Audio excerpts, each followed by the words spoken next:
Nipah ഇങ്ങനെ ആവർത്തിച്ച് report ചെയ്യപ്പെടുന്നു എന്നുള്ളതാണ് നമ്മുടെ ആശങ്ക. അതിനെ നമുക്ക് മാത്രവുമല്ല, നിപ്പ റിപ്പോർട്ട് ചെയ്യുമ്പോൾ കോവിഡോ മറ്റു രോഗങ്ങളോ പോലെ എല്ലാവരും മരണം സംഭവിക്കുകയും ചെയ്യുന്നു എന്നുള്ളതാണ് നമ്മളെ വേദനിപ്പിക്കുകയും പേടിപ്പിക്കുകയും പരിഭ്രാന്തരാക്കുകയും ഒക്കെ ചെയ്യുന്നത്.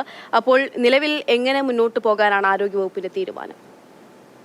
പക്ഷേ ഏതായാലും ഒരു അതിജാഗ്രത ഈ നിപ്പയുടെ കാര്യത്തിൽ വേണമെന്നുള്ളത് തന്നെയാണ് ആരോഗ്യവകുപ്പ് വ്യക്തമാക്കുന്നത്. കാരണം അടിക്കടി ഇങ്ങനെ മലപ്പുറം കേന്ദ്രീകരിച്ച് അല്ലെങ്കിൽ കോഴിക്കോട് വടക്കൻ ജില്ലകൾ കേന്ദ്രീകരിച്ച് ഇങ്ങനെ നിപ്പ സ്ഥിരീകരിക്കുന്നത് ഒരു വലിയ ഗൗരവമായി തന്നെ ആരോഗ്യവകുപ്പ് കാണുന്നുണ്ട്. ഇപ്പോൾ ഏതായാലും ആരോഗ്യ മന്ത്രിയുടെയും അല്ലെങ്കിൽ ഉന്നത ഉദ്യോഗസ്ഥരുടെയും ഒക്കെ ഒരു യോഗം ഇന്നലെ ഓൺലൈനായിട്ടും അല്ലെങ്കിൽ അതൊക്കെ ചേർന്നിരുന്നു. അതുമായി ബന്ധപ്പെട്ട് കൂടുതൽ തീരുമാനങ്ങളിലേക്ക്, കൂടുതൽ കർശനമായ നടപടികളിലേക്കൊക്കെ തന്നെ ഇന്ന് നീങ്ങാനുള്ള സാധ്യത തന്നെയാണ്. ഇപ്പോൾ ഏതായാലും ആരോഗ്യമന്ത്രി കേരളത്തിലില്ല, പുറത്താണ്. പെട്ടെന്ന് തന്നെ തിരിച്ചെത്തി അല്ലെങ്കിൽ കാര്യങ്ങൾ ഏകോപിപ്പിക്കുന്നതിന് വേണ്ടി ഒരു പ്രത്യേക സംഘത്തെ നിയോഗിക്കുന്ന അടക്കമുള്ള കാര്യങ്ങളാണ് ഇപ്പോൾ ഏതായാലും ആരോഗ്യവകുപ്പിന് മുന്നിലുള്ളത്.